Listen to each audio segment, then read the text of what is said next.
संजय भाटिया साहब को टिकट मिलने जा रही थी और संजय भाटिया साहब के कुछ लोगों ने या संजय भाटिया ने अपना ही सर्वे करवा लिया। उस सर्वे में खरे नहीं जीतेंगे कि नहीं जीतेंगे। कांग्रेस सरकार में कभी ऐसा हुआ था कि जो हमारी सरकार कर रही है अधिकारियों को पकड़ रही है?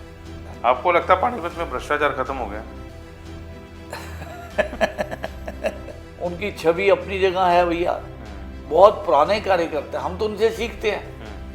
संस्कार, सेवा भाव तो मैंने परिवार से लिया, रोटरी से लिया, अपने स्वभाव से लिया, लेकिन राजनीति के अंदर संजय जी से सीखने को बहुत कुछ मिला। 2014 में टिकट मिली नहीं तो चिंता नहीं की। आपके पुराने विधायक से कुछ शिकायत है कि अगर जो कुछ सोच लेते या कुछ ऐसा हो जाता? पहला इलेक्शन जो है विधायक का पानीपत से, वो हमारे ताया जी स्वर्गीय कुंदन लाल विज जी ने लड़ा था। लेकिन आपकी पार्टी ने कसम खा ली विपक्ष को खत्म करके रहना है, सारे तो कांग्रेसी बीजेपी में आ गए। जब मैं विधायक बना तो मैंने देखा कि पिछले 50, 60, 70 साल में पानीपत के अंदर एक भी नया रेलवे का अंडरपास नहीं बना, जबकि कॉलोनियां जो है दुनिया भर की कॉलोनियां पानीपत के चारों तरफ बन गई। लेकिन एक्टिविटी आपकी ज़्यादा करते हैं लोग। उन एक्टिविटी करने वाले लोग कौन है मैं तो जानना चाहता हूँ आपको। ऐसा है, जिसने जो काम करना है, जो जिसका स्वभाव है वो करे। मेरा जो स्वभाव है और जो मेरी ड्यूटी है, मैं सिर्फ वही काम देखता हूँ। आप कह रहे हैं शहर के लोग खुश हैं, लेकिन कांग्रेस को 40-45 हज़ार वोट पड़े हैं। मेयर का इलेक्शन गया उसमें भी अच्छे खासे वोट पड़े हैं, विधायक का भी गया, MLA का उसमें भी पड़े हैं। वो 40-45 हज़ार लोग, वो आपकी पार्टी से कुछ नहीं है। आप सब जानते हैं पानीपत में रैपिड मेट्रो आ रही है, प्लान अप्रूव हो चुका है, काम शुरू होने जा रहा है। अच्छा, परिवार में कभी बात चलती है कि आप सारा दिन टेंशन में रहते हो, क्या जरूरत है?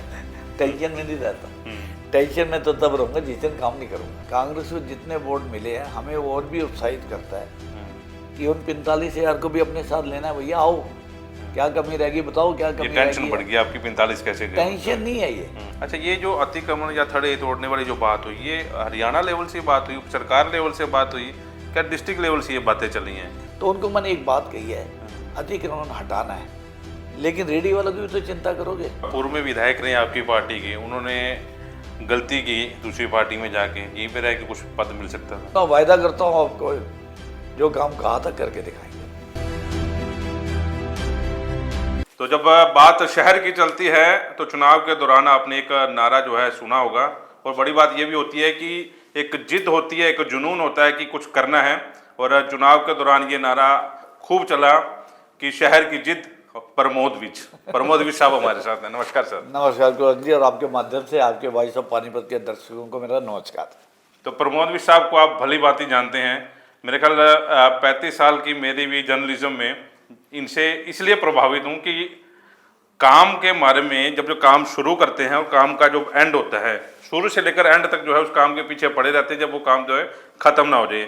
चाहे पानीपत की बात करें, क्योंकि इनका वर्किंग स्टाइल जो है आप लोग कभी देखा भी होगा, आप लोगों ने, जो लोग विपक्षी पार्टी वाले हैं वो भी जब इनके काम करने का स्टाइल को देखते हैं तो वो भी कायल जो है जरूर हो जाते हैं। और इसी को लेकर आज हमारे स्पेशल गेस्ट हैं, और स्पेशल पॉडकास्ट में आज हमारे साथ शहरी विधायक प्रमोद विज साहब आपसे रूबरू हो रहे हैं। इनसे पूछेंगे, राजनीति का सफर पूछेंगे। और बड़ी बात यह है कि आमतौर पर आप लोगों ने देखा होगा कि जब चुनाव चले जाते हैं, उसके बाद चुनाव जीत जाते हैं, तो रेस्ट पे लोग जो है चले जाते हैं कि ठीक है अपना आप काम होता रहेगा। सर ऐसी बात है ना जी? नहीं, ऐसा सबके लिए आप नहीं कह सकते।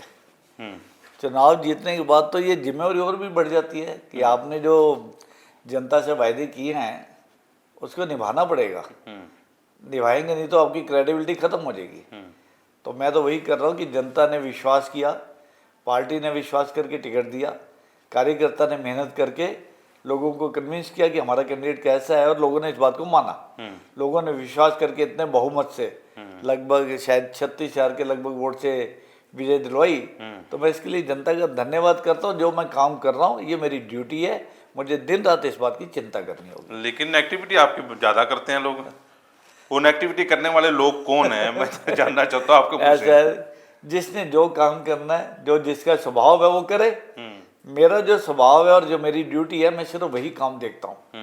मुझे पानीपत से, अब I was born in Panipat, आज हम जितनी भी एज है हमारी सब पानीपत में गुजरी है, यहीं पढ़े लिखे हैं, यहीं से व्यापार किया है, यहीं से आगे बढ़े हैं। जो देन है, जो प्रभु ने कृपा की, उसका बहुत ज़्यादा क्रेडिट यहाँ के समाज को भी जाता है।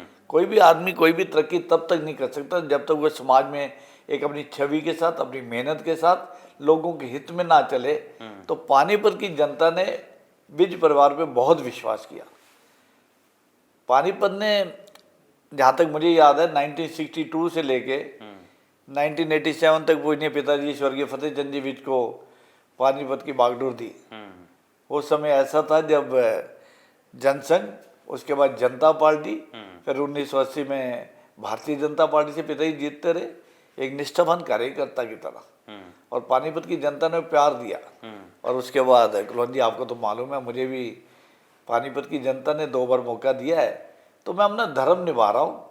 ये मेरा कर्तव्य है कि मैं पानीपत के लिए क्या क्या कर सकता हूँ, उसका एक मेरा विजन प्लान है। मैं इस प्लान को कहता हूँ 2024 to 29, this is my plan. आप कभी भी आगे देख सकते हैं मेरे कंप्यूटर्स में चेक करके कि मैंने पानीपत के लिए क्या क्या सोचा हुआ है, और वो सब जनहित की योजना है। मुझे वो काम करने हैं, किसी को तकलीफ ना, और पानीपत की सामूहिक जो जनता है उसको उसका फ़ायदा मिलना चाहिए। व्यक्तिगत काम हम करने की कोशिश करते हैं लोगों के, कई हो जाते हैं, कई किसी कारणवश नहीं भी होते हैं, लेकिन सामूहिक काम में हमारा ये निर्णय है कि हमें दिन रात उसके लिए काम करना है। मैं एक चीज़ और विशाल के बारे में बता दूं, क्योंकि मेरे को भी कई साल हो गए हैं जब जिला अध्यक्ष थे तब जो है इनके साथ में जुड़ा था। इनकी वर्किंग स्टाइल जो है देख रहा था मैं, और उस समय भी, और उसके बाद ये तो आप लोगों के सामने काम जो आते हैं वो देखते हैं, लेकिन इनकी बैकग्राउंड में जब ये काम इनके देखता हूँ, कई बच्चों को ये जो है उनकी शिक्षा के लिए जो है पैसा दे रहे हैं, कई बच्चों को मेडिकल फैसिलिटी दे रहे हैं, कई बच्चों के शादियाँ करवा रहे हैं। वो समाज सेवा आपकी अलग है, वो शायद कम ही लोगों को ये चीज़ें पता हैं। ऐसे गुरुजी समाज सेवा स्वभाव में आती है, और ये पानीपत शहर है ना, ये धर्म कर्म का शहर है। यहाँ सिर्फ मैं नहीं, ऐसे अनेकों लोग हैं जिन पे प्रभु की कृपा है और ये काम कर रहे हैं। वो लोग हजारों की संख्या में जो समर्थ लोग हैं ऐसा काम कर रहे हैं। प्रभु ने हमारे ऊपर भी कृपा रखी, और अगर हम उसमें उन्हें कोई योगदान कर रहे हैं तो करना भी चाहिए। हर सक्षम आदमी को जो फाइनेंशियली ठीक है, अब जो गरीब आदमी उसकी हैंड होल्डिंग तो करो, उसका हाथ तो पकड़ो। बहुत ज़्यादा मंसूबे बनाने की जरूरत नहीं है। हर समर्थ आदमी एक 2 बच्चों को संभाल लेता है तो सब बच्चे पढ़ भी लेंगे, कोई भूखा नहीं रहेगा। और एक बात और, पानीपत शहर में ना सिर्फ इंडिविजुअल, यहाँ की धार्मिक संस्थाएं देखिए आप, कितने बड़े बड़े काम करती हैं ये संस्थाएं।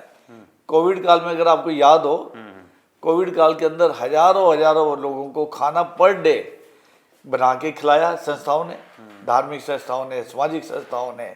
और उसके बाद एक आंदोलन हुआ था, आपको याद है, कुछ साल पहले।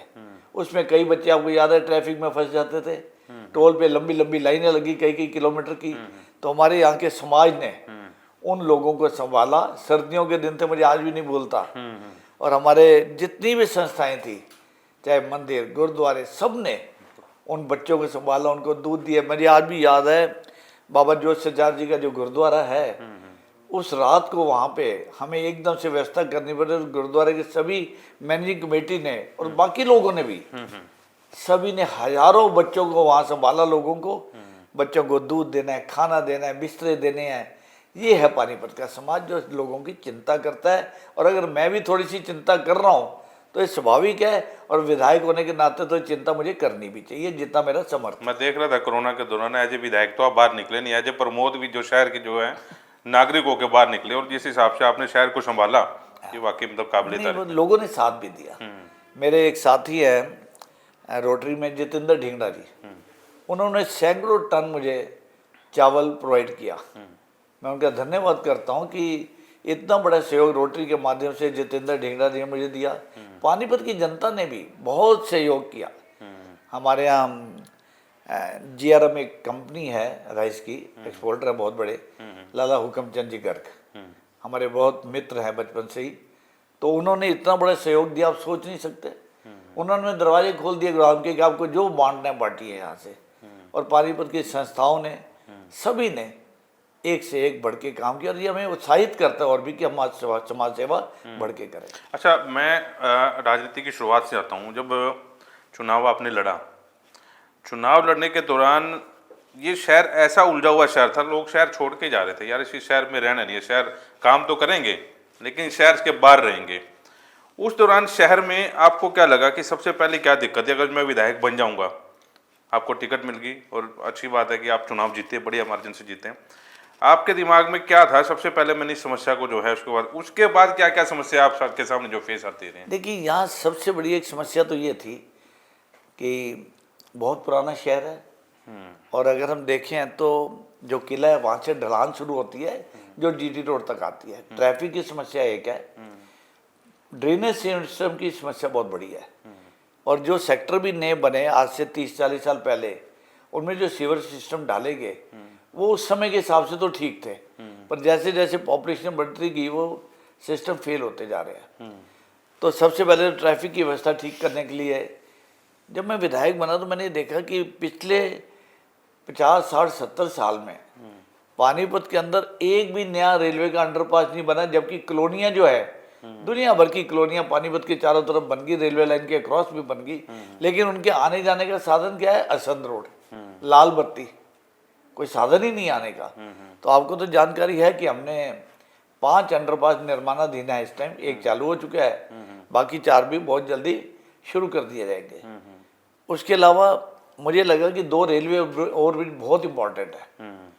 तो आपको जानकारी है कि कुछ दिन पहले एक रेलवे ओवरब्रिज का हमने वर्क ऑर्डर दे दिया है माननीय मुख्यमंत्री जी नायब सिंह सैनी जी। मैं उनका धन्यवाद करता हूँ कि पानीपत की विशेष चिंता करते हैं। मैं जब जब उनके पास गया हूँ, या उससे पहले माननीय मनोहर लाल जी के पास, आज हमारे केंद्रीय मंत्री, हमारे सांसद है, पूर्व मुख्यमंत्री है, मैं जब जब पानीपत की जनता के ऐसे बड़े बड़े प्रोजेक्ट लेके गया, 1 मिनट नहीं लगा अप्रूव करने में। लेकिन सरकारी फाइल चलने में थोड़ा सा समय लगता है, और समय लगता गया। आज वो टेंडर का वर्क ऑर्डर दे दिया हमने, फायर स्टेशन का वर्क ऑर्डर दे दिया है, और माननीय मुख्यमंत्री नायब सिंह सैनी जी, मुझे उम्मीद है कि अगले 1 हफ्ते या 10 दिन के अंदर अंदर पानीपत उन्होंने हाँ की आने की, जैसे उनको समय मिलता है तो आगे इसका फाउंडेशन स्टोन रखेंगे। आपको लगता है कि मतलब ये चीजें जो हैं कई साल पहले हो जानी चाहिए थी? होनी चाहिए थी। सबसे बड़ी बात है कि जो ये एलएनटी का फ्लाईओवर बना, मुझे ये निराशा है कि जब ये बन रहा था तब जनप्रतिनिधियों ने या जो मैनेजमेंट थी, एडमिनिस्ट्रेशन था, उन्होंने इस बात की चिंता क्यों नहीं की कि इस एलएनटी के फ्लाईओवर के ऊपर एक भी शहर की कनेक्टिविटी नहीं है, ना संध रोड पे, ना गोहाना रोड पे, ना सनौली रोड पे, कहीं से भी आप इस पुल के ऊपर नहीं चढ़ सकते। इस एलएनटी फ्लाईओवर में एक भी अंडरपास नहीं है। उनको ये प्लान करना चाहिए था कि अगले 30 साल में पॉपुलेशन कितनी बढ़ेगी, इनको क्रॉस कैसे करना है लोगों ने। उनकी कोई प्लानिंग नहीं है, एक भी अंडरपास नहीं है। मैंने अंडरपास की चिंता की, मुझे लगा जब मैं 5 अंडरपास उधर रेलवे के बना रहा हूँ तो यहाँ भी हमें 3-4 अंडरपास जो हैं, जैसे बस स्टैंड के ऊपर, लाल बत्ती चौक के ऊपर, रेलवे रोड के ऊपर, गोहाना रोड के ऊपर हमें अंडरपास चाहिए। तो मैंने इसकी डीपीआर बनाने की कोशिश की, पर वो प्रोजेक्ट हमें रोकना पड़ा। उसका एक विशेष कारण ये है कि आप सब जानते हैं पानीपत में रैपिड मेट्रो आ रही है, प्लान अप्रूव हो चुका है, काम शुरू होने जा रहा है, और पानीपत शहर के अंदर वो सरफेस के ऊपर नहीं है, वो अंडर ट्यूब है। तो हम कोई भी अब अंडरपास सोच ही नहीं सकते जब तक कि रेलवे अपना काम खत्म नहीं करेगा अगले 3 साल में, 4 साल में। तो ये समस्या वहाँ आई। मैं इस बात का कायल हूँ कि जब भी बड़ा प्रोजेक्ट आए उसकी डीपीआर को स्टडी करना हमारी जिम्मेवारी है, उसमें सुझाव देने हमारी जिम्मेवारी है। टेक्निकली वो सुझाव एप्लीकेबल हो सकते हैं, नहीं हो सकते, अधिकारियों ने देखना है, पर हम अपनी डिमांड तो देते हैं ना। आज आप देखिए एक बहुत बड़ा फ्लाईओवर बन रहा है असंध रोड नाके पर। रिफाइनरी रोड आज से पहले इतनी नहीं चलती थी, कुछ सालों में वहाँ बहुत ट्रैफिक बढ़ चुका है रिफाइनरी का, और उसको क्रॉस करने में ही आधा घंटा लग जाता है लोगों को। वहाँ देखिए रेलवे फ्लाईओवर बन रहा है। इसी तरह से स्थिति जो है वो जाटर रोड रिफाइनरी की क्रॉसिंग भी आ चुकी है, जो सुल्तानों को रास्ता जाता है, उधर बहुत सारी इंडस्ट्री आ गई है, ट्रैफिक बढ़ गया है। अब नया एक वहाँ पे रेलवे ये फ्लाईओवर हम लेके आए हैं, जिसका मैं उम्मीद करता हूँ कि 2 महीने के अंदर अंदर काम शुरू हो जाएगा। आपको ये चिंता ट्रैफिक की है। ये चीज मैं पूछ रहा हूँ कि मतलब क्योंकि शहर में जब आपसे बात चर्चा होती है तो 4-5 हज़ार गाड़ियाँ जो हर महीने आ रही हैं, क्योंकि लंबा प्लान लेके चलना पड़ेगा इसके लिए। नेचुरली प्लानिंग किसी शहर की भी आप अगले 20 साल की तो कम से कम करेंगे। आज जैसे कि मैंने आपको बताया था कि 4000 गाड़ी हर महीने आती है, लगभग 50,000 गाड़ी एक साल में यहाँ आती है, चाहे वो 2 व्हीलर है, चाहे 3 व्हीलर है, टेम्पू है, ट्रक है, बस है, व्हाटएवर इट इज। अब उससे कहाँ चलना है, और एक व्हीकल की लाइफ नॉर्मली 10 साल है, 10 साल तो उसको अलाउड है चलना। अगर 5 लाख व्हीकल अगले 10 साल में इस पानीपत में रजिस्ट्रेशन होनी है और लोग 10 साल के बाद भी फेंकते नहीं है गाड़ी, तो ये कहाँ चलना है? तो नए नए साधन तो बनाने पड़ेंगे। अच्छा, मैं एक चीज़ और ऑब्जर्व करता हूँ कि आपके काम को कभी ना नहीं होती ऊपर में। अधिकारी उस शीशे को पता है कि भाई साहब आए हैं पानीपत से, कोई जेन्युइन काम ही लेके आए होंगे, क्योंकि राजनीति एक तो समाज सेवा होगी, समाज के लिए काम करना, दूसरा पैसे कमाने का माध्यम रह गया। ये चीज़ आपकी सरकार को पता है, ये चीज़ आपके अफसरों को पता है, तभी आपके काम हो रहे हैं। देखिए, मुझे किसी भी अधिकारी से, चाहे आप कह लीजिए पानीपत लेवल पे, डिस्ट्रिक्ट लेवल पे या चंडीगढ़ में, मैं जो योजना बनाता हूँ उसको बड़ा मंथन बहुत करते हैं। पहले तो जनहित की योजना अगर बनानी है तो उस पर डिटेलिंग तो करनी ही पड़ेगी। और जब मैं उस फाइल को मूव करता हूँ, मुझे हमेशा, जैसे कि मैंने पहले भी कहा, माननीय मुख्यमंत्री जी, पूर्व मुख्यमंत्री मनोहर लाल जी और माननीय मुख्यमंत्री नायब सिंह सैनी जी, मेरे किसी प्रोजेक्ट को उन्होंने, जब अधिकारी उसकी फिजिबिलिटी रिपोर्ट दे देते हैं कि हाँ ये पॉसिबल है, तो आज तक मना नहीं हुआ। मैं उनका धन्यवाद करता हूँ, माननीय नायब सिंह सैनी जी का, मुख्यमंत्री जी का, कि अभी भी पानीपत के लिए अनेक घोषणाएं हुई हैं जिसकी फाइलें चल रही हैं और हम बहुत जल्दी वो काम पूरा करेंगे। ये मेरा वायदा है। अपना विजन 24-29 को मैं पूरा एप्लीकेबल करने जा रहा हूँ, दिन रात इस पर काम करता हूँ। अधिकारी हैं, डीसी साहब हैं, वंडरफुल पर्सन, एक्शन लेते हैं। उनके एक बार बात समझ में आ रही थी काम, मैं आपको बताता हूँ कि डीसी साहब को ये समझ में आ गई कि पानीपत के कट खुलने जरूरी हैं अगर ट्रैफिक को कंट्रोल करना है। तो मैं डीसी साहब का, दहिया साहब का धन्यवाद करता हूँ कि उन्होंने पर्सनल इंटरेस्ट लेके उस फाइल को मूव कराया और आज देखिए 2 कट खुल चुके हैं और 1 कट और वो खोलने की पूरी कोशिश कर रहे हैं। दूसरा एक विशेष धन्यवाद उनका हो रहा है, पानीपत में ट्रैफिक बढ़ता जा रहा है, हमें जीडी रोड को चौड़ा करना है। आप देखिए काम चल भी रहा है, लेकिन बीच में मुझे 2 महीने काम रोकना पड़ा। अब मीडिया तो कई बार कह देता है देखो जी काम रुका हुआ है, चिंता नहीं करते। ये बात नहीं है। आपने देखा होगा कि अगर चौड़ीकरण हो रहा था तो बीच में इलेक्ट्रिसिटी के पोल हैं, उनको हटाने का प्रावधान नहीं किया गया था। तो मुझे इसमें 2 महीने लगे। 2 करोड़ 13 लाख की पेमेंट माननीय मुख्यमंत्री नायब सिंह सैनी ने तुरंत पानीपत को दी, निगम ने वो पेमेंट यूएचबीयूएन को दी और वो पोल आप देखिए आज हट रहे हैं और निर्माण शुरू हो चुका है।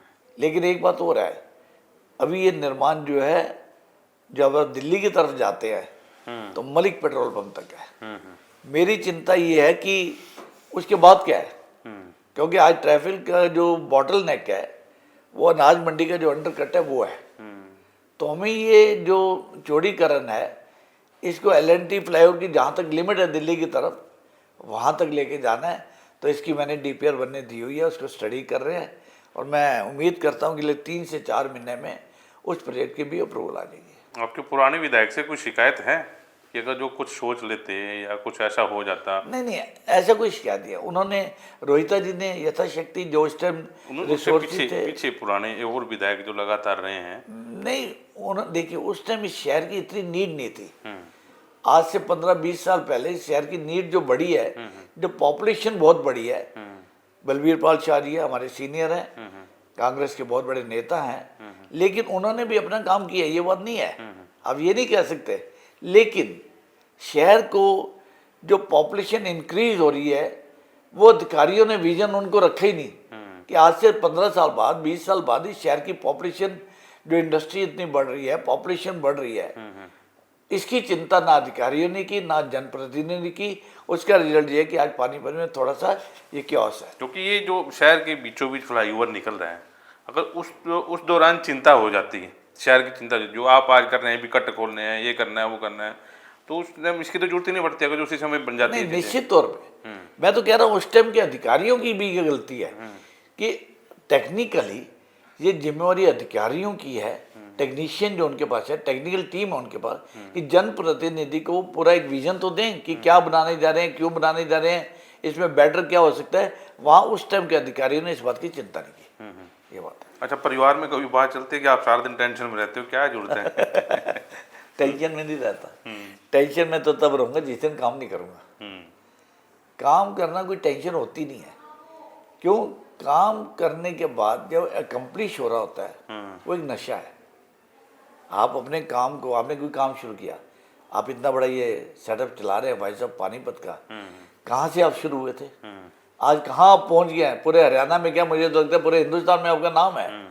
लेकिन इसकी खुशी आपको भी तो होती होगी कि मैंने अपना सफ़र कहाँ से शुरू किया था और कहाँ तक पहुँच गया। यही हमारी पोजीशन है कि मेरे को जब पानीपत की जनता ने जिम्मेवारी दी तो मेरा क्या क्या थॉट थे, क्या क्या मैं करना चाहता था, क्या क्या मैं करूँगा, मैं धीरे धीरे उन सब कामों को सिरे चढ़ा रहा हूँ और इस बात की चिंता मैं करता हूँ, दिन रात करता हूँ। और ये मेरा कर्तव्य है, मैं किसी की कोई फेवर नहीं कर रहा, मैं कोई एहसान नहीं कर रहा। एहसान पानीपत का हमारे ऊपर, जिन्होंने विज परिवार को इतना मान सम्मान दिया है, हमेशा इसका धन्यवाद करते हैं। लेकिन नाराजगी आपको पूरी झेलनी पड़ती होगी अभी अतिक्रमण वाले जो मामले चल रहे हैं इसमें तो सीधा देखिए, अतिक्रमण देखो ये ठीक नहीं है शहर के लिए। मैं इस बात से कन्विंस हूँ, बिजनेसमैन हूँ, कि जब ये रास्ते अच्छे बन जाएंगे तो इनका व्यापार बढ़ेगा। आज की डेट में, आज से पहले जब इतना अतिक्रमण था, शहर का एक वर्ग इस बाजारों में आता ही नहीं था। वो प्रेफर करते थे कि हम जीटी रोड पे शॉपिंग कर लें या दिल्ली जाके कर लें। इस बाजार में आने जाने की सुविधा दिक्कत है, ये मेरे से बेहतर आपको मालूम है। हम वो सुविधा दे रहे हैं, लोगों को अच्छा बिजनेस मिलेगा, मैं गारंटी करता हूँ। उनकी दुकानों के भाव बढ़ेंगे, उनका बिजनेस भी बढ़ेगा, उनका रोजगार बढ़ेगा।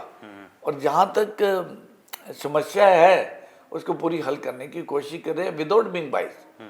हम ये नहीं कर सकते कि इसका ये तोड़ो या इसका ना तोड़ो, इसका तोड़ना। मतलब बीजेपी वाला या कांग्रेस वाला? नहीं, सब अपने हैं। जब आदमी विधायक बन गया है कलोन जी, तो पानीपत का विधायक है। वो जिसने वोट दिए सिर्फ उसका विधायक थोड़ा है।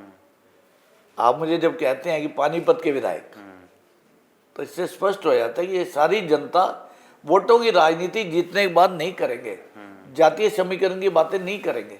सब जात के लोग अपने हैं।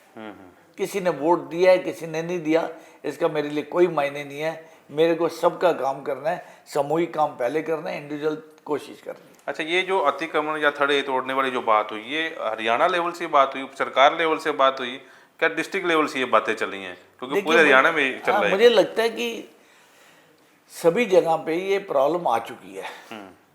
और सिर्फ इंक्रोचमेंट ऐसे नहीं है। अब इंक्रोचमेंट में आगे फिर रेडियां दुकानदारों ने खड़ी की हुई हैं, कुछ लोगों ने, सबने नहीं की हुई है।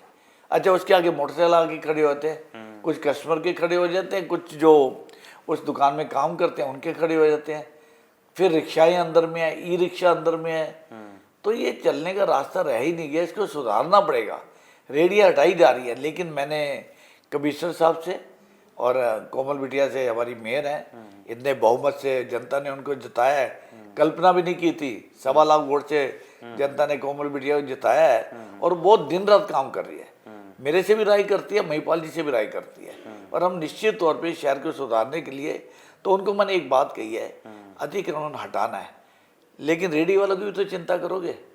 उनके घर में बच्चे हैं, किसी ने स्कूल जाना है, किसी को रात को खाना तो सबको चाहिए, दिन में खाना चाहिए, तो कहाँ से होगा?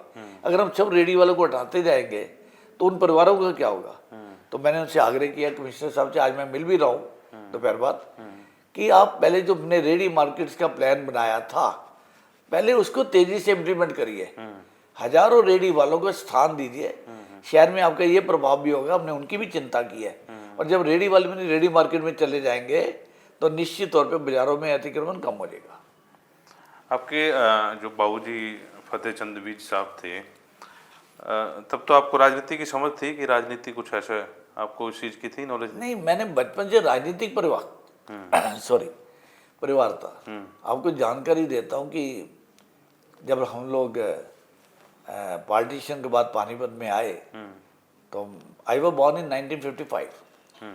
लेकिन मुझे याद है, पिता ही बताते हैं, नेट पे भी अवेलेबल है, कि पहला इलेक्शन जो है विधायक का पानीपत से, वो हमारे ताया जी स्वर्गीय कुंदन लाल विज जी ने लड़ा था।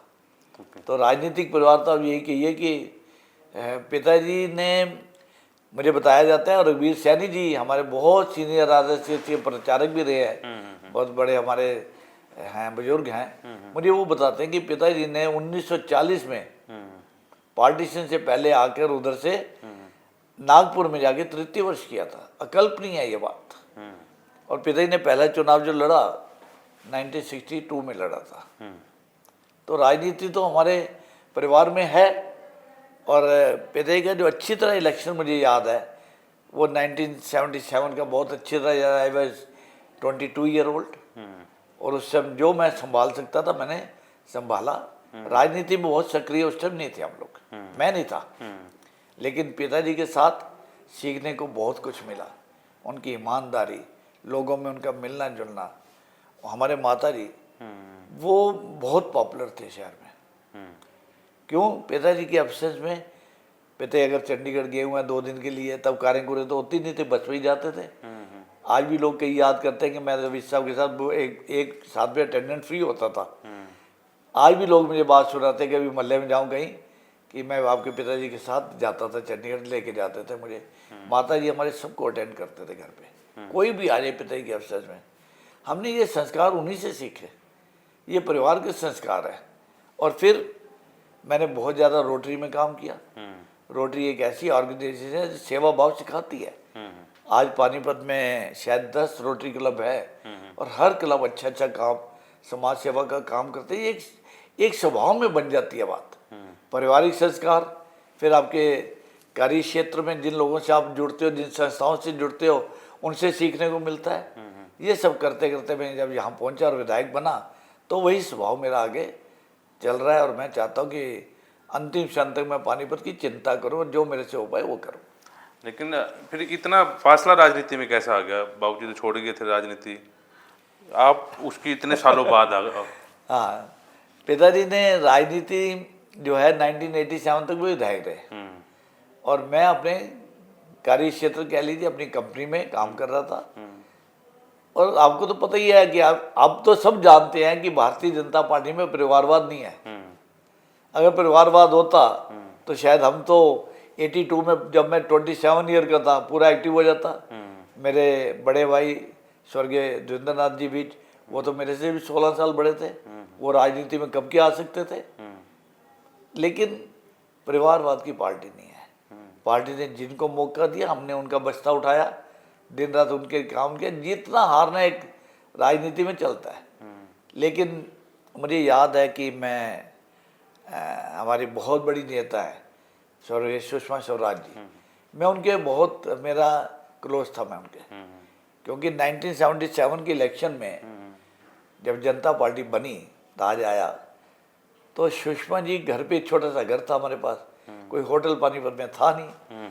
तो आदरणीय सुषमा जी तब घर पे ही हमारे रहे थे और तभी से हम उनके संपर्क में आए। तो जब लगभग 2009-10 में मेरे बच्चों की शादियाँ होगी and I was little free from my responsibilities, तो सुषमा जी मुझे हमेशा कहा करते थे, प्रमोद अब तो राजनीति में जिम्मेवारी ले। तो ये उन्हीं का दिशा निर्देश में मैंने धीरे धीरे पार्टी की जिम्मेवारियाँ लेनी शुरू की। पार्टी ने जिस भी पोजीशन में रखा उसमें काम किया। फिर पार्टी ने निर्णय लिया कि अध्यक्ष बनाया, पानीपत का अध्यक्ष बने, उसमें काम किया। रोहिता जी को टिकट मिली, उसके लिए दिन रात काम किया। ये हमारा धर्म है, पार्टी जिसको टिकट देगी उसके लिए काम करेंगे। फिर पार्टी ने निश्चय लिया कि 2019 में और 2024 में मुझे टिकट दिया, धन्यवाद उस चीज़ के लिए। ऐसे चलते चलते जीवन चल रहा है। टिकट देना पार्टी की जिम्मेवारी किसको देगा? कार्यकर्ता का लक्ष्य ये है कि जिसको टिकट मिल गई उसको जिताना है। यही स्वभाव हमारा, मेरे परिवार का रहेगा। लेकिन उद्योग आपका बड़ा अच्छा चल रहा था, आप काम बढ़िया कर रहे हैं, आपकी फैक्ट्रियाँ अच्छी हैं। जीटी रोड के बीच में आपने अपना ऑफिस खोल दिया, इसकी क्या जरूरत पड़ी? देखिए, पहले मेरा एज ए अध्यक्ष जो ऑफिस था वो माल्टोन में था। तो क्योंकि जिला माल्टोन भी सेंटर ही पड़ता है जिले को, इसराना विधानसभा उधर है, समालखा है, पानीपत है, ग्रामीण है, तो एक तरह सेंट्रल प्लेस था। लेकिन जब मैं विधायक बना तो मुझे लगा कि मुझे सेंट्रल प्लेस में आ जाने चाहिए, पानीपत विधानसभा के। जिले का सेंटर तो माल्टोन था, लेकिन माल्टोन जो है वो विधानसभा का सेंट्रल एरिया नहीं है, कॉर्नर पड़ जाता है। तो जिन लोगों को काम पड़ता है उनको दिक्कत आएगी। कोई माता बहन दूर से आती है, उसको दिक्कत आएगी, उसका रिक्शा का भाड़ा लगेगा।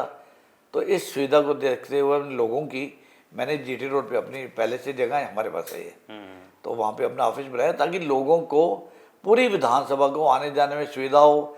आप किसी को बोल दिए बस स्टैंड के बराबर में तो पहुँच जाता है, ढूंढना नहीं पड़ता। तो लोगों की सुविधा के लिए ऑफिस है। अभी इसी इलेक्शन की बात करें, ऐसा हो रहा था कि जैसे आपकी विपक्षी पार्टी है भी चुनाव जीत गई, अब तो मतलब सारा हो गया, ऐसा क्या जादू चला कि मतलब फिर प्रमोद भी साहब बाजी मार गए? देखिए, पानीपत की जनता जो है ना, बहुत समझदार है। ये जो धर्म कर्म के काम भी करती है, इनको आदमी की पहचान बहुत है। और पानीपत की जनता ने भारतीय जनता पार्टी की रीति नीति में, आप समझिए इस बात को, जो जनहित की योजनाएं पार्टी इतनी लेके आई है, लाखों क्या करोड़ों लोगों को माननीय प्रधानमंत्री नरेंद्र मोदी जी ने राशन अगले 5 साल का दिया हुआ है। हमारी सरकार ने, माननीय मनोहर लाल जी की सरकार ने और माननीय नायब सिंह सैनी जी की सरकार ने, आप देखिए बेटियों की शादी में 51,000, 71,000, 1,01,000 तक इस तरह की योजनाएं जो हैं, जनहित की योजनाएं हैं, इसका बहुत बड़ा प्रभाव पड़ता है। और फिर माननीय मनोहर लाल जी ने जो सिस्टम शुरू किया पोर्टल का, आप विश्वास मानिए, लोगों को किसी रिश्वत देने की जरूरत नहीं है। पेंशन चाहिए, जब 2014 में भारतीय जनता पार्टी की सरकार बनी हरियाणा में, तो 500 रुपये पेंशन थी बुजुर्गों की, विधवाओं की। क्या बनता है उससे? आज 3500 रुपया पेंशन है। एक परिवार में एक बुजुर्ग आदमी को 3500 रुपये मिलता है। सरकार ने सिर्फ चिंता बुजुर्गों, विधवाओं इनकी नहीं की, इसके अलावा भी आप देखिए थैलेसीमिया के बच्चे हैं, ऐसी कई बीमारियां हैं जिनके बच्चे ग्रस्त है, उनकी भी पेंशन लगाई है। अभी थैलेसीमिया के बच्चों की 3,000 या 3500 रुपये पेंशन लगाई है। ये जो जनहित की योजनाएं हैं, जनता के दिल में घर कर जाती है। पार्टी का प्रभाव है। आज पार्टी इतनी मजबूती से काम कर रही है, कार्यकर्ता मजबूती से काम कर रहा है, लोग इस बात को मानते हैं। और नंबर 2, फिर आपको एक छवि के साथ काम करना होगा। आपको लोगों की बात सुननी होगी, उनकी जायज बात को मानना होगा और उस पर काम करना होगा। और ऐसे काम भी करने होंगे जो सामूहिक लोगों को, हजारों लोगों को फायदा होता हो, पानीपत को फायदा होता हो। और शायद मैंने जो काम किया 5 साल में, जनता ने उस बात का विश्वास किया। जनता ने विश्वास किया तभी जीत हुई है। मैं आपके माध्यम से जनता का भी, पानीपत की जनता का, बुजुर्गों का, माताओं का, बहनों का, भाइयों का बहुत बहुत धन्यवाद करता हूँ कि उन्होंने मुझे दोबारा मौका दिया। अच्छा, इस बात में कितनी सच्चाई है? अभी जो विधानसभा का चुनाव गया है जिसमें आपने जीत हासिल की है, संजय भाटिया साहब को टिकट मिलने जा रही थी और संजय भाटिया साहब के कुछ लोगों ने या संजय भाटिया ने अपना ही सर्वे करवा लिया। उस सर्वे में खड़े नहीं जीतेंगे कि नहीं जीतेंगे, इसलिए टिकट आपको चलेगी। ये अफवाहों को जन्म देते हैं। कई बार यूट्यूब और मीडिया वाले उसको टीपीआर बढ़ाने के लिए ना आप लगे रहे। संजय जी राजनीति में हमारे महामंत्री भी रह चुके हैं प्रदेश के। उनका जो जीवन बीता है वो पार्टी की सेवा करते हुए बीता है। पद के लिए उन्होंने कभी काम नहीं किया। फिर जब पार्टी ने उनको 2019 में टिकट दिया तो जनता ने तो विश्वास किया। पूरे भारतवर्ष में सेकंड नंबर की जीत संजय भाटिया जी की थी, शायद 6,56,000 वोट से। ये बहुत बड़ा मार्जिन है। उनकी छवि अपनी जगह है भैया। बहुत पुराने कार्यकर्ता, हम तो उनसे सीखते हैं। संस्कार, सेवा भाव तो मैंने परिवार से लिया, रोटरी से लिया, अपने स्वभाव से लिया। लेकिन राजनीति के अंदर संजय जी से सीखने को बहुत कुछ मिला। 2014 में टिकट मिली नहीं तो चिंता नहीं की। दिन रात 5 साल अगले बच्चा बच्चा जानता है इस बात का। भारतीय जनता पार्टी का कार्यकर्ता खासकर जानता है कि रोहतक में बैठ के किस तरह से पार्टी की सेवा की। वो पद की लालसा करते ही नहीं है। आज 2019 के जीतने के बाद कुलवंजी 2024 में माननीय मनोहर लाल जी को टिकट दिया गया, पार्टी ने दिया। संजय जी ने उस बात के लिए दिन रात काम किया और आप देखिए कैसे 9 की 9 विधानसभाएं जीती हैं। संजय जी का भी प्रभाव 9 विधानसभाओं में ही था। वहीं से वो 6,56,000 वोट से जीत के आए थे। तो संजय जी का प्रभाव अपनी जगह कायम है। पानीपत की टिकट किसको मिलनी है इसका निर्णय पार्टी, कई विश्लेषण होते हैं, एक बेस के ऊपर किसी को टिकट नहीं मिल सकती। कई समीकरण होते हैं और पार्टी निर्णय लेती है। पार्टी पूछ के, अब कल को मैं कहूँ कि मुझे टिकट दो, मुझे टिकट ना दो, नहीं, पार्टी अपना निर्णय खुद लेगी। और जो निर्णय लेगी वो एक कार्यकर्ता और निष्ठावान कार्यकर्ता को एक्सेप्टेबल होता है। आपको लगता है जो पूर्व में विधायक रहे आपकी पार्टी के, उन्होंने गलती की दूसरी पार्टी में जाके, यहीं पे रह के कुछ पद मिल सकता था? देखिए, ये उनका अपना पर्सनल निजी डिसीजन है। मुझे लगता है कि भारतीय जनता पार्टी का जो निष्ठावान कार्यकर्ता है, चाहे उसको पद मिले चाहे ना मिले, राजनीतिक तौर पे किसी को प्रतिनिधि बनने के लिए टिकट मिले या ना मिले, जो निष्ठावान कार्यकर्ता वो पार्टी के साथ रहता है, क्योंकि उसका विश्वास पार्टी की रीति नीति में है, अपने नेताओं पे है, शीर्ष नेतृत्व पे है। उन्होंने जो निर्णय लिया वो व्यक्तिगत है, और वो भारतीय जनता पार्टी में बहुत पुराने नहीं जुड़े हुए थे, वो शायद 2014 में ही जुड़े थे। तो स्वाभाविक है, चले गया तो चले गए, इनका पर्सनल डिसीजन है, इस पे मैं क्या कमेंट्स कर सकता हूँ। आपने जो मनोनीत सदस्य बनाए, आज आपकी पार्टी में विरोध हो रहा है उस चीज़ का, आपको पता है, इस बात की जानकारी है कि मनोनीत सदस्य ऐसे बना दिए जिनका ठीक नहीं था? देखिए, ऐसा नहीं है।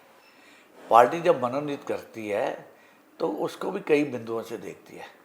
हमने, जहाँ तक मुझे याद है, कश्यप परिवार को भी एक टिकट दी थी, वार्ड नंबर 6 से, या वार्ड याद नहीं है, तो वो थोड़े से वोटों से हार गए।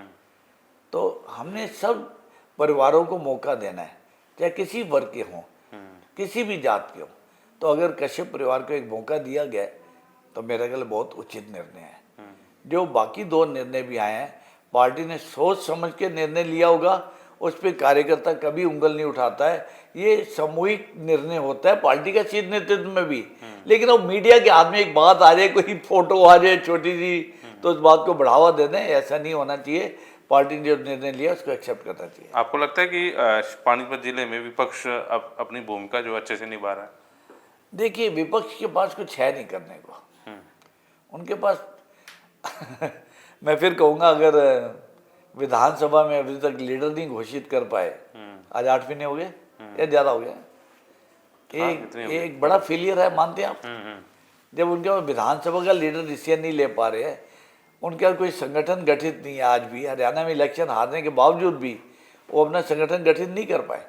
राहुल गांधी भी इन्वॉल्व हुए हैं, लेकिन तब भी वो ये काम नहीं कर पा रहे। वो अपनी चिंता करे, हमारी चिंता छोड़े, हमारा ठीक चल रहा है और बढ़िया चल रहा है। इसलिए बीजेपी ग्रो कर रही है? नहीं, बीजेपी अपने कर्मों से भी कर रही है, उनके फेलियर से सिर्फ ग्रो नहीं कर रही है, वो एक पार्ट है। अगर अखाड़े में पहलवान के विपक्षी जो है वो बहुत ही कमजोर होता जा रहा है, तो इसका फायदा तो जीतने वाले को मिलेगा। लेकिन पार्टी अपनी रीति नीति से जो समाज की सेवा कर रही है, समाज की चिंता कर रही है, हर वर्ग की चिंता कर रही है, लोगों के विश्वास से पार्टी जीत रही है। आगे क्या चल रहा है? आगे क्या है? प्रमोद मिश्र की अगली योजनाएं क्या है? मैं योजना बनाने वाला नहीं हूँ। मैं तो अपने 5 साल जो है, ये 2029 तक जो मेरे को जिम्मेवारी दी गई है विधायक का पद की, उसको जोर शोर से निभाऊंगा।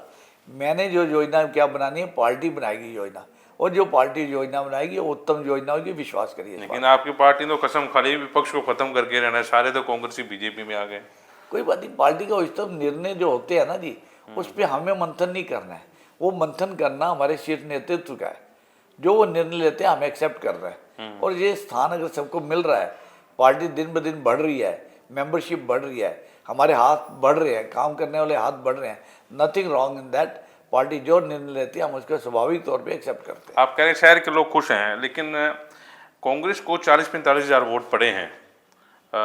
मेयर का इलेक्शन गया, उसमें भी अच्छे खासे वोट पड़े हैं, विधायक का भी गया, MLA का, उसमें भी पड़े हैं। वो 40-45 हज़ार लोग वो आपकी पार्टी से खुश नहीं है?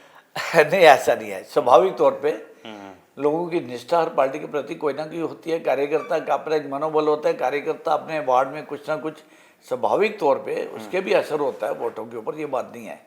लेकिन एक बात निश्चित है, कांग्रेस को जितने वोट मिले हैं हमें वो और भी उत्साहित करता है कि उन 45 हज़ार को भी अपने साथ लेना है। भैया आओ, क्या कमी रहेगी बताओ, क्या कमी रहेगी। टेंशन बढ़ गई आपकी, 45 कैसे गए? टेंशन नहीं है ये, शायद हमारी जो नीतियां हैं, हमारे जो अच्छे काम हैं उन लोगों तक नहीं पहुंचे होंगे। इस बात को ऐसे लीजिए, हमने वो अपने किए हुए कर्म है जो आगे कर रहे हैं, जो समाज की चिंता कर रहे हैं, जो भारतीय जनता पार्टी की सरकार, चाहे केंद्रीय सरकार है, चाहे राज्य सरकार है, या मैं हूँ, हमें अपने काम उन तक पहुँचाने हैं ताकि उनका विश्वास हमारे तरफ बढ़े।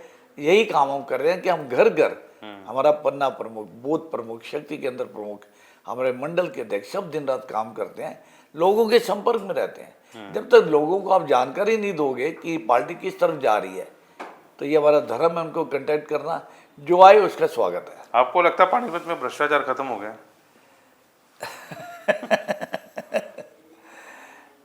भ्रष्टाचार तो ऐसा है कि अधिकारी समाज से ही है ना, समाज से बाहर तो नहीं है ना। हमारे ही लोग तो नौकरियों पे भी लगे हुए हैं और हमारे ही लोगों को काम पड़ता है। ये जो सुविधा शुल्क है, ये कोई आज का नहीं है। कांग्रेस ने ये ब्लड में डाल दिया। लेकिन अब याद करिए, कांग्रेस सरकार में कभी ऐसा हुआ था कि जो हमारी सरकार कर रही है अधिकारियों को पकड़ रही है।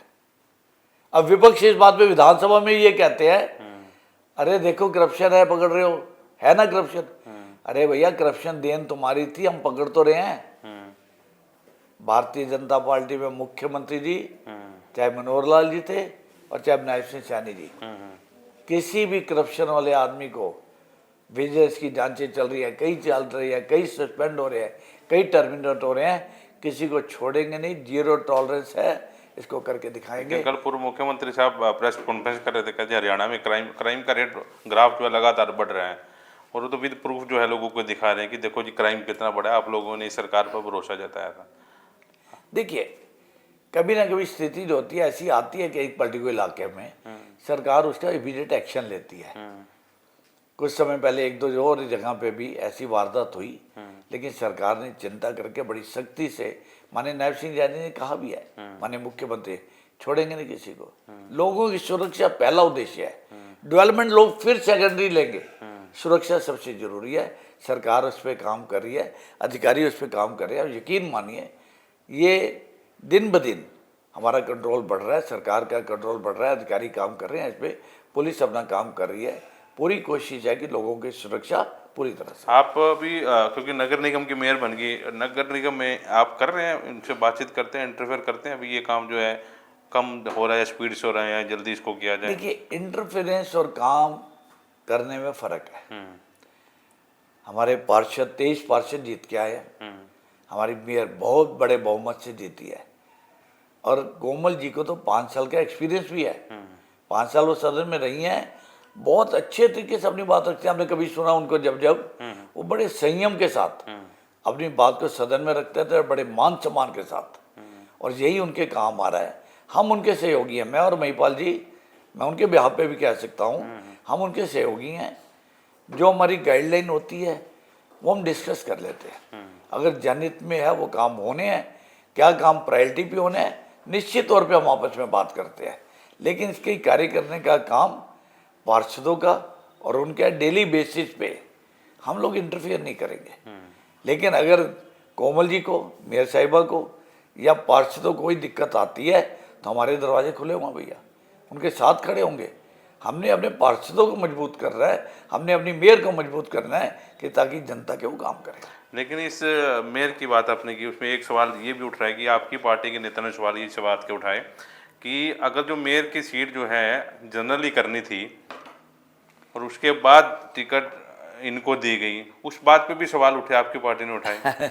ये जो आप कह रहे हैं अगर जनरल करनी ही थी, ये की नहीं जाती, ये ड्रा से निकलती है। इसमें कोई अपनी इच्छा से अपने कॉरपोरेशन को नहीं कह सकता कि इस तरफ जाएगी अब ये, ऐसा कोई नियम नहीं है। ऐसे ड्रा सिस्टम जो कानून कहता है, जो चुनाव आयोग कहता है, ड्रा से ये जनरल में गई। लेकिन जब पार्टी किसी चीज़ का निर्णय लेती है तो कई समीकरण को देखा जाता है, हर एक समीकरण देखा जाता है, और पार्टी ने निर्णय लिया कोमल जी के पक्ष में, और हर कार्यकर्ता ने कुलवंत जी दिन रात काम किया। मेरे ख्याल आपने भी इतनी बड़ी जीत नहीं सोची थी, तो इसके मतलब पार्टी का निर्णय उत्तम था। नहीं, नो डाउट कि कोमल सैनी अच्छा काम कर रही है, स्वभाव की अच्छी है, लोगों से मिलनसार है, वो चीज़ें, क्योंकि आपकी पार्टी से ये चीज़ें और पूरा टाइम दे रही हैं। आपने टाइम देखिए, अपने ऑफिस में बाहर अंदर जाने को, वार्डों में जाने को, पार्षद, हमारे पार्षद भी, आप देखिए हर पार्षद एक्टिवली अपने अपने वार्ड में एक्टिव है बिल्कुल इस टाइम। तो यही चाहिए था, ये कोमल का डिसीजन जो पार्टी ने लिया, उत्तम निर्णय है। चलिए, अभी क्योंकि अभी आपके पास 4 साल हो रहे हैं, 4 साल अभी बहुत लंबा अरसा है, क्योंकि विरोध होता रहे, कोई दिक्कत वाली बात नहीं है, वो सीट तो जाने से रही, तो अतिक्रमण के ऊपर भी विरोध हुआ, सारा विरोध हुआ। अभी हम उम्मीद करें कि ये शहर जो है, क्योंकि ये चौड़ा तो हो ही रहा है, ये चलने लायक शहर हो जाएगा, क्योंकि गाड़ियाँ जो आ रही हैं, अभी आप जिस रोड से आए हैं, देखा आपने सर्विस लाइन पे कितनी गाड़ियाँ खड़ी हैं, तो ये शहर जो है चौड़ा होने के बाद अच्छा सुंदर ये दिखेगा कि वाकई यार मैं पानीपत का बाशिंदा हूँ, पानीपत में रहना चाहता हूँ। डेफिनेटली कुलवंत जी, जीटी रोड की चौड़ाई बहुत बढ़ रही है। कहीं कहीं से तो ये 50, 60, 70 फीट की हो जाएगी, कहीं की बॉटल नेक है, उसका भी हम समाधान कोई ना कोई निकालेंगे। उसके बाद अंडरपास कंप्लीट हो जाएंगे, आपका रेलवे ओवरब्रिज आ जाएगा 2-2.5 साल में। एक और बात बताता हूँ, गोहाना रोड इस टाइम 4 लेन हो चुकी है, उसका भी पुल जो है 2 लेन का है, वो इसका 4 लेन की GAD अप्रूव हो गई है। मुझे उम्मीद है कि अगले 6 महीने के अंदर अंदर गोहाना रोड के फ्लाईओवर पे भी काम शुरू हो जाएगा। इसके साथ ही साथ हमारे को स्कूल और चाहिए। पहले हमने 2 बड़े स्कूल बनाए हैं यहाँ पे, बहुत बड़े। एक तो लाल बत्ती पे स्कूल है 3500 बच्चे के लिए, आप जाके देखें, बहुत सुंदर भवन बना है। और एक इसी तरह से माल्टन में ग्रैंड प्लाजा के बराबर में गवर्नमेंट स्कूल है, मैं भी वहाँ पढ़ा हुआ हूँ। इतना पुराना स्कूल था, टूटी फूटी बिल्डिंग थी, और लगभग 10 करोड़ की लागत से बहुत सुंदर स्कूल बनाया गया है। अब मुझे पानीपत के अंदर एक महिला कॉलेज चाहिए। मैंने आदरणीय मंत्री जी महिपाल ढांडा जी से बात की है, फाइल मूव हो चुकी है, उसकी फिजिबिलिटी रिपोर्ट जा चुकी है। हमारा प्रयास है कि जो रेड लाइट पे जो गवर्नमेंट स्कूल है, इसी के अंदर बहुत जगह हमारे पास पड़ी है, कई एकड़, तो वहाँ पे हम महिला कॉलेज लेके आए, ताकि हमारी शहर की डिस्ट्रिक्ट की बच्चियों को बहुत आराम मिल जाएगा। इसी तरह से मैंने चुनाव में एक वायदा किया था कि पानीपत इंडस्ट्रियल टाउन है, और यहाँ पे बहुत सारी बच्चियाँ बाहर से आगे नौकरी करती है, बहुत पढ़ी लिखी, लाखों रुपये महीने की उनकी सैलरी है एक्सपोर्ट कंपनियों में, लेकिन उनके रहने का स्थान नहीं है, किसी गली मोहल्ले में रहते हैं, सुरक्षा की दृष्टि से आने जाने में दिक्कत होती है। तो हम लगभग 200 बच्चियों के लिए एक वर्किंग वुमन हॉस्टल लेके आ रहे हैं, ओल्ड एज होम लेके आ रहे हैं। पानीपत में ओल्ड एज होम नहीं है अच्छा।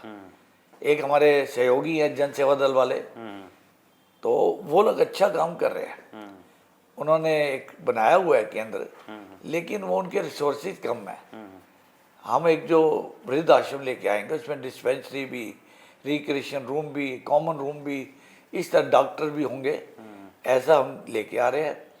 और इसके साथ ही साथ बच्चियों का अनाथालय नहीं है, लड़कों का अलग चाहिए, लड़कियों का अलग चाहिए, 2 अनाथालय लेके आ रहे हैं। पानीपत के अंदर लेबर के लिए एक हॉस्टल भी लेके आ रहे हैं, कि जब कोई बाहर से, यूपी से, बिहार से कोई कामगार आके काम ढूंढने आता है, तो उसको 5-6 दिन ठहरने की जगह चाहिए। तो ये 5 प्रोजेक्ट हम जो है ओल्ड इंडस्ट्री एरिया जो माल्टन की तरफ है, वहाँ ये प्रोजेक्ट लेके आ रहे हैं। HSIDs को हमारे को जगह देने जा रहे हैं, और ये CM अनाउंसमेंट हो चुकी है। तो हमारा प्रयास है कि अगले 6 महीने में ये काम चालू कर दें। ऐसे बहुत सारे प्रोजेक्ट हैं।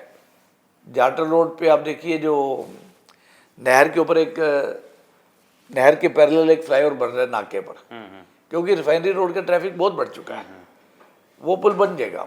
लेकिन वही समस्या पीछे जाटल रोड के क्रॉसिंग में भी आ चुकी है, क्योंकि सुल्ताना की तरफ बहुत सारी इंडस्ट्री लग गई है, उस क्रॉसिंग पे भी लोगों को आधा घंटा लग जाता है। तो अभी 3 दिन पहले ही एक वहाँ की अप्रूवल भी हमारे पास आ गई है, उसकी DPR तैयार हो गई है, और मैं उम्मीद करता हूँ कि 6 महीने के अंदर अंदर वहाँ भी एक पुल का, फ्लाईओवर का निर्माण शुरू हो जाएगा।